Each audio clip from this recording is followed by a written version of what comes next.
What is a night nanny? And can you afford to hire one? For me, it was peace of mind. I knew that I could sleep and feel confident my baby was being well taken care of. I was so paranoid with the first baby I would listen to him breathe all night, so even when he was sleeping, I wasn't, says Godfrey, who hired her nanny 3 nights a week. The times that the night nanny came, I would go to bed and hit the pillow and feel like $1,000,000 the next day, which made that night without the nanny bearable. Beyond allowing you to get much needed rest, night nannies can be an invaluable resource, especially for those who are brand new to parenthood. Torres says her night nanny provided one-on-one coaching, educating her on other aspects of caring for her baby. My night nanny taught me swaddling and sleep training. My child was sleeping through the night at about 8 weeks. After the nanny left, my baby had a few little regressions that I dealt with myself, but a really good structure had already been set in place, she says. I needed somebody to set up a feeding schedule, and she did that. She taught me how to bathe the child. She showed me how to set up the nursery and how to respond to certain situations, like if my daughter Jane was fussy or crying. Godfrey echoed this sentiment. She taught me how to breastfeed in the beginning and how to care for a newborn. It is scary when you come home with your first baby, and she was just so comforting. While Torres initially hired her nanny for 8 weeks, she extended her for 2 more when her husband had a few business trips pop up. Godfrey, on the other hand, hired her night nannies for longer time frames. With my first son, we used her for 6 months. My third son had acid reflux and really was up and down all night, so I used her for 9 months with him, she says. Torres ultimately found her night nanny Anne-Marie Baker through Lullaby Baby Nurses. Baker, who has been a nanny for a decade, says that all night nurses aren't the same, and it's very important to choose one who is the right fit for your family. Do your research. Get at least 3 to 4 references from the nannies you're planning to hire, references that you can call and confirm their character from, she says. And the interview process should go both ways. Baker ensures she's a good fit by meeting with the parents beforehand to discuss the structure of the arrangement, expectations, and generally get a feel for each other. Torres says that she interviewed a lot of night nurses before hiring Baker. I asked a series of questions about experience, the approach that the nurse took with the child, and what other duties they helped with, she says. Anne-Marie had a ton of experience, was very confident, and had great references. She was also very clear about the duties she would take on, which is basically just taking care of the baby. Torres clarifies, I didn't expect for somebody to be or cook or to do all this other stuff. I wanted somebody who would totally focus on the baby. While not required, some night nannies choose to become certified as, which requires a 3-day training program and working a minimum of 1,800 hours and at least 1 year's experience with newborns, according to the Newborn Care Specialist Association for certification, who also provides other training programs including a sleep training certification. Crouch explains that at her agency, parents play a large role in the selection process. They decide who they would like to hire out of the choices available, she says. I give clients the option too. I don't just pair them with night nanny candidates, I get them involved. One advantage of utilizing an agency is that they handle the pre-screening process. Crouch says that Lullaby Baby Nurses provides a background check and a physical, including the flu and the Tdap shot, for every night nanny, in addition to ensuring that all of their nannies are infant and child CPR certified. Choosing to go through an agency may add an additional upfront expense, as many agencies charge a finder's fee that can range from a couple $100 to a couple $1,000. For some couples, word of mouth may help cut down on these costs. I did my research by asking friends that had already had babies, and for my first son, I called a nanny service where I ended up hiring one from, says Godfrey. Since I became close to the first one, she introduced me to her daughter, who became my second one. By the time my third child was born, those 2 ladies had moved on to different professions. However, a friend of mine had someone that she was just finishing up with, so I used her and she was great. You may be thinking, this sounds great, if you can afford it.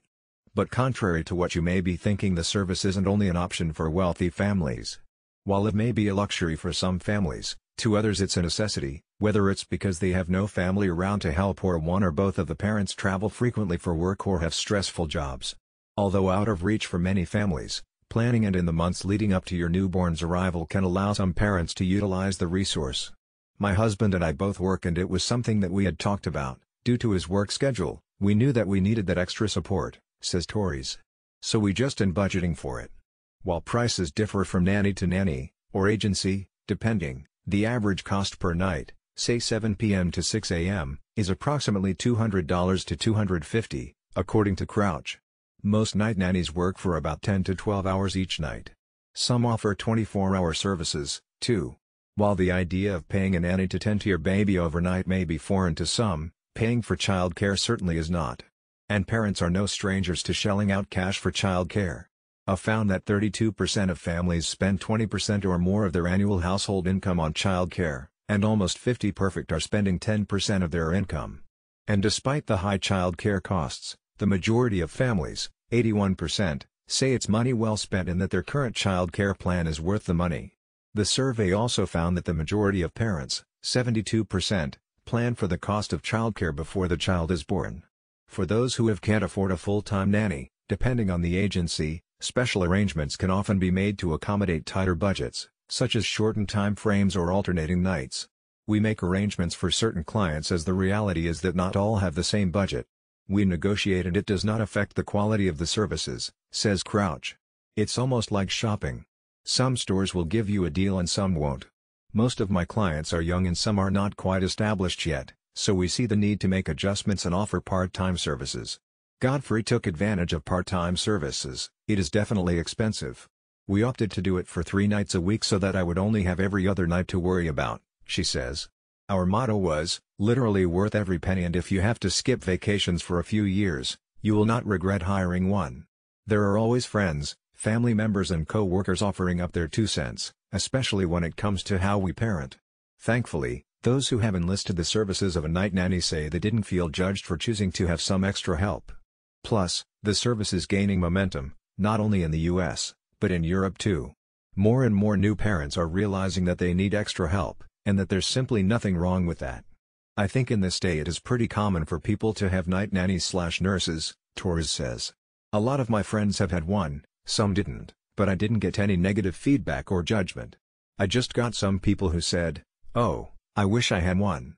I did feel a little guilt but not enough to deter me, says Godfrey. I mostly was concerned what others were going to think of me, but I got over that pretty quick.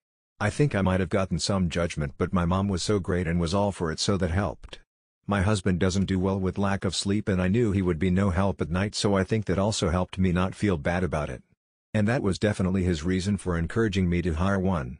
Concerning her feelings about letting someone else take care of her newborn, Torres says, I did not experience any separation anxiety because I was up multiple times a night feeding my baby. Ed Marine would just put her back to sleep so I could get more sleep. Even though a lot of time has passed, Torres says she's still in contact with Baker. We keep in touch. She gave me a lot of advice through phone/text the month after she left. As it is, we still have a strong bond and I am very grateful that I found her. Godfrey shared a similar sentiment, saying she, too, keeps in touch with her night nannies to this day. In fact, they became a part of the family, she says. Torres says she has no regrets about hiring a night nanny. To the contrary, she says the experience was invaluable. Her help was really valuable because she is just so experienced, as well as kind and compassionate, she says.